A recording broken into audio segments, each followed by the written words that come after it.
Today's video is sponsored by nobility.co.uk. Welcome to Noble Titles. Established in 1996, we are experts in legal titles.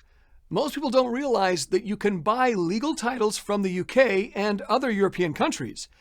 In the UK, there are two types of titles. Firstly, peerages that are granted by the Queen. These cannot be sold. The other is manorial feudal titles that were once based on land ownership. These are legal to sell.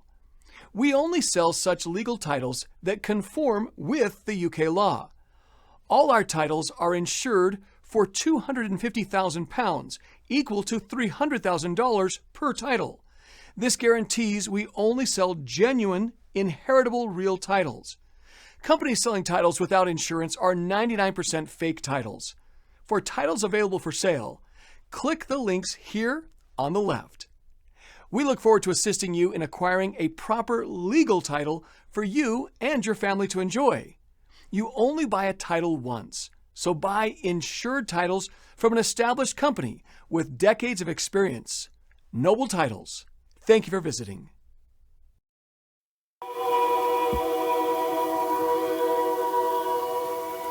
Born on November 22, 1957. The Route 40 Killer, Stephen Brian Pennell, also known as the Corridor Killer. Not much is known of Pennell's childhood except that for the most part, he appeared to come from a normal and stable upbringing. At some point he ended up in Delaware and applied for numerous positions in the state police department. Up until this point he had pursued a career in criminology, having completed several semesters at the University of Delaware. In any event, all of his applications were rejected for various reasons, and he ended up working as an electrician. He married and settled in Newcastle. Life for Mrs. Pennell must not have been the most pleasant, since her husband took incredible pleasure in controlling her life and acting as the dominant presence in the household. U.S. Route 40 or U.S. Highway 40, also known as the Main Street of America. Route 40 is a major east-west United States highway traveling across the United States from the mountain states to the mid-Atlantic states. The first land route across the present-day contiguous United States was mapped by the Lewis and Clark expedition between 1804 and 1806. Lewis and Clark initially believed they had found a practical overland route to the west coast. However, the two passes they found going through the Rocky Mountains, Lemhi Pass and Lolo Pass, turned out to be much too difficult for prairie schooner wagons to pass through without considerable road work. As with most routes whose numbers end in a zero, US 40 once traversed the entire United States.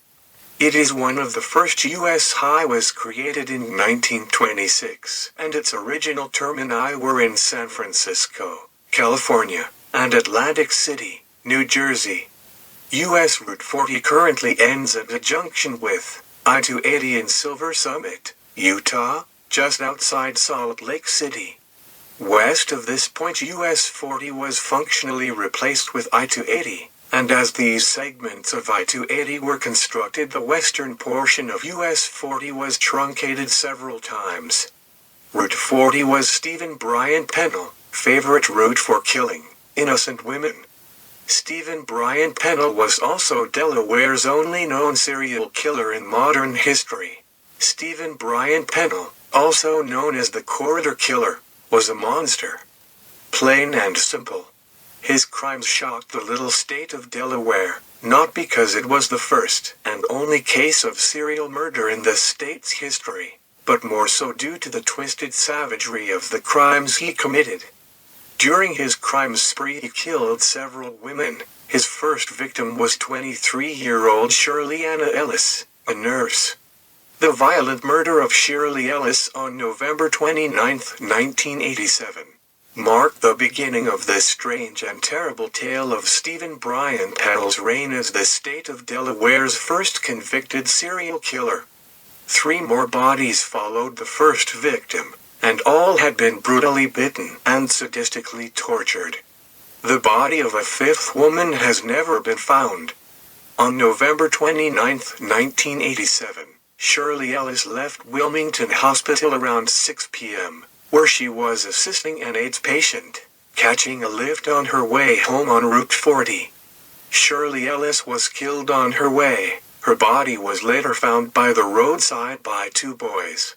Shirley Ellis was partially nude, her legs spread out, hands and feet tied with adhesive tape.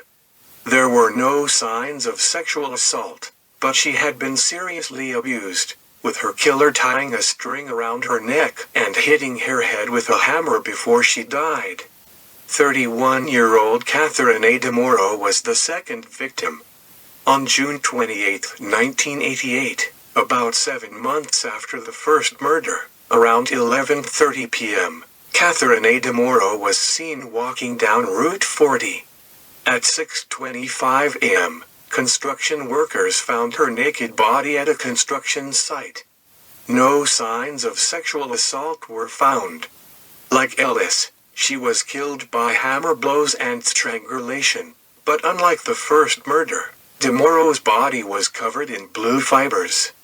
On August 22, 1988, 27-year-old sex worker Margaret Lynn Finner disappeared. A number of witnesses had seen her enter a blue Ford driven by a white male near Route 13. About 3 months later, her body was found by a hunter near the Chesapeake, Delaware Canal. Her body was so badly decomposed that the exact cause of death could not be determined, although signs of torture were visible on her remains. Finner was identified using dental records. His next victim, 22-year-old Michelle Gordon, a local sex worker known for frequenting Route 40, disappeared. Stephen Brian Pennell found the perfect victim in form of a prostitute. Once engaging in a conversation with a local hooker, Pennell would coerce the unsuspecting woman into his van and then drive to an isolated spot where he would then proceed to subject his new captive to unspeakable amounts of torture and rape. Inside the van he carried a so-called rape kit that contained specially chosen devices used to torture his victims. Such items included pliers, a whip, handcuffs, needles, knives, and other types of restraints. Witnesses saw Michelle Gordon enter a blue Ford, identified as a Pennell car. On September 20th, her body was found on the rocks in the Chesapeake, Delaware Canal. In the autopsy, it was discovered that Michelle Gordon had been drugged with cocaine, which had caused her heart to stop before the torture had begun. His last victim, 26-year-old Kathleen Ann Meyer, of Brookmont Farms, disappeared. A police officer saw her get into a blue Ford on Route 40, at 9:30 p.m. He was able to write down the license plate number, which turned out to belong to Pennell's car. Her body was never found. Stephen Brian Pennell's modus operandi varied in every murder, which threw the police off track. Sometimes he would simply bind his victim by the hands and ankles, while he raped them and beat their buttocks with his whip. Other times he would hit them with a hammer until they were battered and bloody and still alive, and in another case he used the pliers to squeeze the victim's breasts and cut off her nipples. Eventually he would show mercy by strangling them to death, then bashing in their skulls with a blunt object for good measure. Finally, the bodies would be dumped along wooded areas next to highways 40 and 13. After months of around-the-clock surveillance, Stephen Pennell was arrested on November 29, 1988, 1 year to the day after the first victim was found. Pennell was found guilty in the deaths of the first two victims on November 29, 1989. And plead no contest to the murder of two others on October 30, 1991. Still maintaining his innocence, he asked for the death penalty so that he could spare his family further agony. His wishes were granted. On November 23, 1989, The jury reached a decision and convicted Pennell of murdering DeMorrow and Ellis, but acquitted him of Gordon's murder because of lack of evidence. The jury decided not to recommend the death penalty, but to life sentences. On October 31, 1991, the court sentenced Pennell to death. Under the Delaware state constitution, every death penalty judgment requires a further hearing from the Supreme Court, and on February 11, 1992, Pennell appeared before them, demanding that he be sentenced to death. He was the only defendant in Delaware's legal history to represent himself before the Supreme Court, and the only man convicted to willingly seek the death penalty.